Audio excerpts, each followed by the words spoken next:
En este vídeo vamos a hablar sobre Ethernet industrial.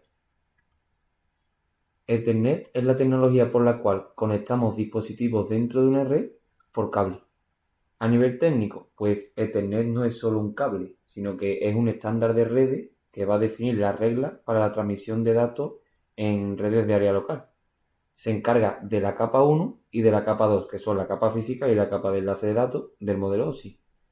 Básicamente, pues Ethernet establece cómo se va a organizar la información y cómo se transmiten las tramas de datos para que distintos dispositivos puedan compartir un mismo medio de comunicación sin que la información se pierda o se corrompa. Pero en este punto surge una pregunta obligatoria. ¿Por qué en pleno 2026 desplegamos kilómetros de cable en las industrias?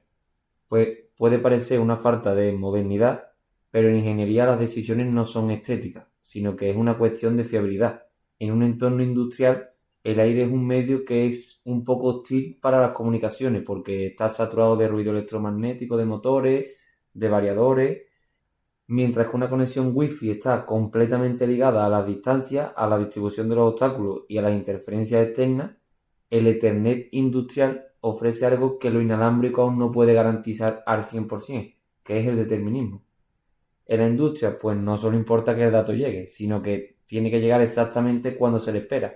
Si hay un retraso de milisegundos en una red inalámbrica, pues se puede desincronizar una línea de montaje o provocar una parada de emergencia. Por eso el cable no es el pasado, sino que es la garantía de que el sistema va a ser estable, rápido y predecible. Ahora, en cuanto a la capa física, pues podemos pensar que si abrimos un cable Ethernet industrial vamos a ver lo mismo que en el cable de nuestro router, pero no es así. A la hora de elegir un cable, pues debemos de tener claro que es común confundir las categorías con el tipo de blindaje. Mientras que la categoría nos dice qué tan rápida puede ir la información, el apantallamiento nos va a indicar cómo de protegida va la información. En la industria no nos sirve de nada un cable Cat6 si es UTP, porque el ruido de los variadores de frecuencia podría destruir la señal. Por eso, si el estándar industrial suele ser Cat6 o superior, siempre se usa con blindaje SFTP, que va a envolver hasta cada uno de los pares trenzados en una lámina metálica independientemente. Sin embargo, para entender qué velocidad y qué medio necesitamos, tenemos que consultar el estándar IE Cubo 802.3. Esta tabla nos va a indicar qué hardware específico necesitamos comprar para que la red funcione. Los nombres, pues mucha gente piensa que son solo nombres raros, como 100 base TX, pero son las especificaciones del hardware. El 100 nos va a indicar la velocidad, base el tipo de señalización y el TX nos indica que estamos trabajando con un par trenzado de cobre. Si cambiamos a 100 base FX, pues la tabla nos avisa de que el cobre ya no nos va a servir y que debemos pasar a fibra óptica para ganar distancia o inmunidad al ruido. Como vemos en la tabla, pues la industria ha evolucionado desde el 100 base TX, que ofrece 100 megabits por segundo, hasta el 10 base T, que ofrece 10 gigabits por segundo. Pero nos tenemos que fijar en un detalle en la tabla, que es la distancia. Mientras que el cobre nos limita a 100 metros, los estándares de fibra óptica, como por ejemplo el 1000 base LX, nos permiten extender la red hasta 5000 metros. Que la tabla no es solo una lista de velocidades, sino que es nuestro mapa para decidir si necesitamos cobre para corta distancia o fibra para cruzar toda la fábrica. También hay que ver cómo varía la tasa de transferencia a medida que bajamos en la fila, porque vemos que va desde los 100 megabits por segundo, pasando por 1 gigabit por segundo, hasta llegar a los 10 gigabits por segundo. Lo que estamos haciendo es aumentar la tasa de transferencia y aumentar la frecuencia de la señal, pero claro, obteniendo siempre un sistema más sensible al ruido y a la atenuación. Por eso, en una fábrica o en un entorno industrial, no siempre lo más rápido es lo mejor. Muchas veces preferimos quedarnos con los 100 megabits por segundo porque al final su baja frecuencia lo va a hacer más robusto. Pero claro, no basta solo con tener una buena carretera por la que se envíen los datos. Y es que en una oficina, si se pierde un paquete de datos, se reenvía y listo. Pero en una industria puede ser un buen lío. Por ejemplo, un láser está cortando una lámina de acero siguiendo una trayectoria compleja a elevada velocidad. El PLC enviará las coordenadas de movimiento cada milisegundo. Si un paquete de datos se pierde, el motor que mueve el cabezal no va a recibir la instrucción de girar a tiempo y el láser pues seguirá recto y arruinará al final la pieza de metal.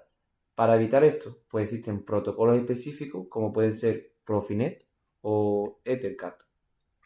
Profinet, pues actualmente es la columna vertebral de la automatización.